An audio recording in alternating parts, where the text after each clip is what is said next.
जय जिनेंद्र दोस्तों। जरा सोचिए, एक तरफ स्वर्ग के वो महान देव हैं जिन्हें पूरे ब्रह्मांड का ज्ञान है, और दूसरी तरफ एक ऐसा इंसान जिसे दुनिया नासमझ या निर्लज्ज कह सकती है।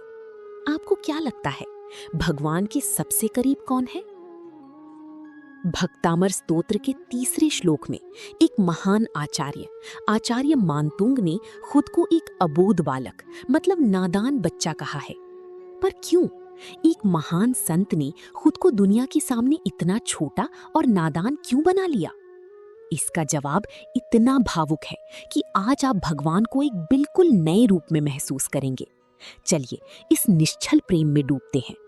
बुद्ध्या विनापि विबुधार्चित पादपीठ स्तोतुं समुद्यत मतिर्विगत त्रपोऽहं बालं विहाय जलसंस्थितमिन्दुबिम्ब मन्यः क इच्छति जनः सहसा ग्रहीतुम्। जरा गहराई से सोचिए दोस्तों, साक्षात भगवान की तो बात ही छोड़ दीजिए।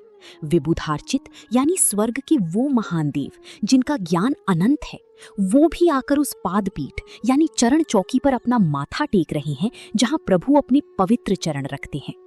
जरा सोचिए दोस्तों, जब सिर्फ उनकी चरण पीठ की महिमा इतनी विराट है, तो साक्षात प्रभु आदिनाथ की स्तुति करने का सामर्थ्य किसमें है? इसीलिए आचार्य मानतुंग एकदम विनम्र होकर कहते हैं, हे नाथ, बुद्ध्या विनापि मतलब मेरे पास तो इतनी बुद्धि ही नहीं है। फिर भी हे प्रभु आदिनाथ, अपनी सारी झिझक, लोक लाज और दुनिया का डर छोड़कर विगत त्रपोऽहम् मतलब मैं निर्लज्ज हो गया हूँ।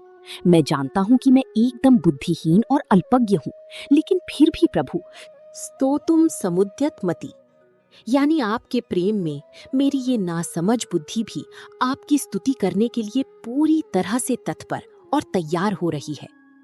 दुनिया मुझे मूर्ख कह सकती है कि मुझ जैसे अज्ञानी ने इतने महान भगवान की स्तुति का दुस्साहस किया है, लेकिन मुझे अब दुनिया की कोई परवाह नहीं। आचार्य अपनी वर्तमान स्थिति की तुलना एक नादान बालक से करते हैं, एक ऐसा छोटा बच्चा जिसे सांसारिक ज्ञान, सही गलत का भेद, व्यवहार या मर्यादा का भान न हो। वे कहते हैं, जल संस्थितम इंदुबिंबम यानी जैसे किसी शांत जल में चंद्रमा का सुंदर प्रतिबिंब या परछाई दिखाई दे रहा हो, तो उस पानी में चमकती चांद को सहसा ग्रहीतुम इच्छति मतलब बिना विचारे अपने हाथों से पकड़ने की इच्छा। बालम विहाय अन्यः कह जना यानी एक नादान और अबोध बच्चे को छोड़कर और कौन मनुष्य करेगा? समझदार तो जानता है कि वो सिर्फ परछाई है। हे प्रभु, मैं भी उसी नादान बच्चे की तरह हूं जो अपनी छोटी सी बुद्धि से आप जैसे अनंत गुणों वाले परमात्मा को शब्दों में समेटने की जिद कर रहा हूं। दोस्तों, ये दुनिया अक्सर हमारी समझदारी नापती है, लेकिन मेरे जिनेंद्र देव वो सिर्फ हमारी दिल की मासूमियत देखते हैं।